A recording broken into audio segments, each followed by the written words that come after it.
guys. I'll just let you ask me questions. Your thoughts on the finish? See if I got any answers. What were your thoughts on the finish, and is that kind of the shot you wanted from Matt? Well, it's the play that we drew up. We thought we'd get a little more penetration off that ball screen, and that would allow us to see if they would give help, and then we'd have shooters in the corners, and Matty could take it all the way to the rim and kind of close down quick. And so, got a clean look at it, and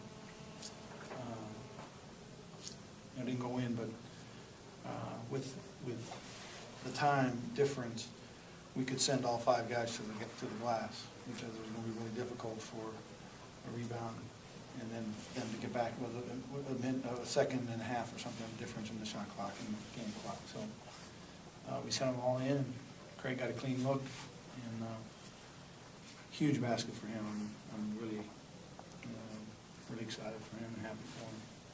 Big win for our team. Coach, when they put .2 back on the clock, what is the kind of mindset? What do you tell your team? What's the strategy defensively there? Well, the first thing is you don't want to foul. There's a lot of plays that guys have to try to run guys around and knock into people and try and get a call. The second thing is when the ball's thrown up, not to get in a scramble where you're pushing somebody or you got both hands up going for the ball. You don't want to foul. You know that they have to tip it to get it in, and so I mean, the worst scenario is, that they tip it in and you go to overtime, unless they're trying to tip a 3 in, which is a kind of long shot. But most important thing was not to foul. Keep guys in front of you. It was a foul game, and then it became a jump shot game for you guys. Were guys hurrying, or were you satisfied with the shots down the stretch there? Well, they did a great job of changing defense and trying to distract, disrupt our rhythm. And we go into halftime with 41 points, and a lot of those are from the free throw line. But I thought that we really, really pushed the pace in that first half. And in the second half, the game got a lot more into a half-court game. And, we had a lot of open shots that we didn't hit. And when you can win a game and shoot 35% from the field, you know that your team, they just competed. They just battled. They fought through a lot of, adversity, because this game, didn't flow at all. I mean, it was cut up really, for most of the time, as far as a lot of fouls, a lot of free throw stoppage, a lot of balls that were fought for that ended up out of bounds. So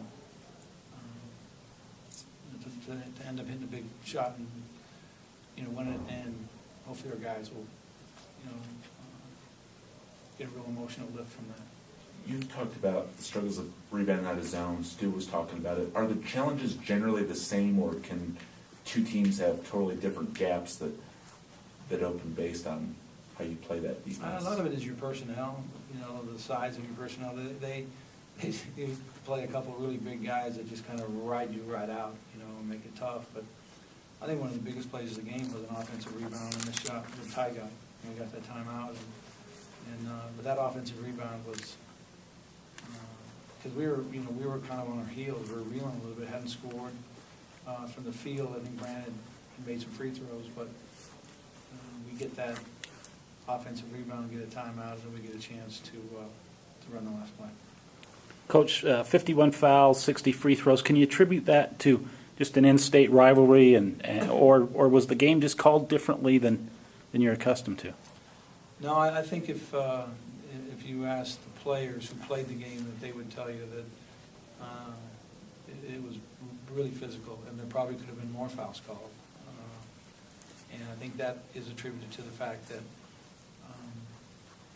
it's an emotional game, and that's kind of the beauty of these in-state games, is that guys are really excited to play. A lot of emotion. Probably understated that Brandon made 4 free throws in a row. Huge. Yeah, he was 6 for 6 on the line. He needed all of them, but those were big shots that he made. And he was a little bit not as aggressive as we'd like in the low post late in the game. I think a lot of that had to do with him having 4 fouls, but he took a couple of space jump shots, you know, and he had room and space. And they're shots that he can hit, but, you know, shots that we probably want to take that thing at the rim at that time. But, you know, it all kind of worked out. He came through in the clutch at the line, which was terrific. Coach, you got a quick turnaround for St. Mary's on Thursday. What can this do for this team going into Moraga?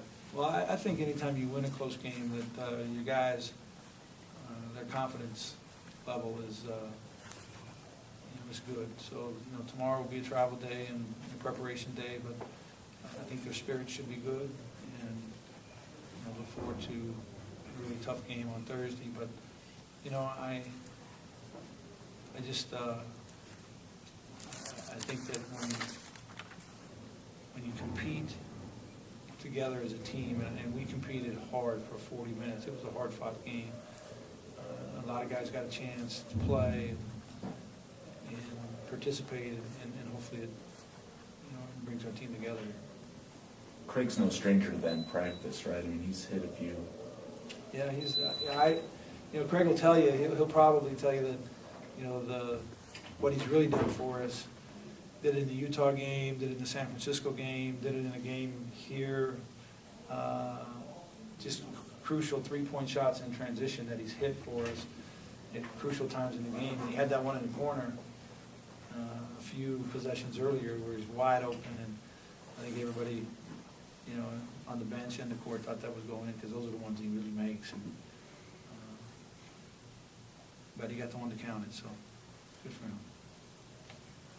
All right.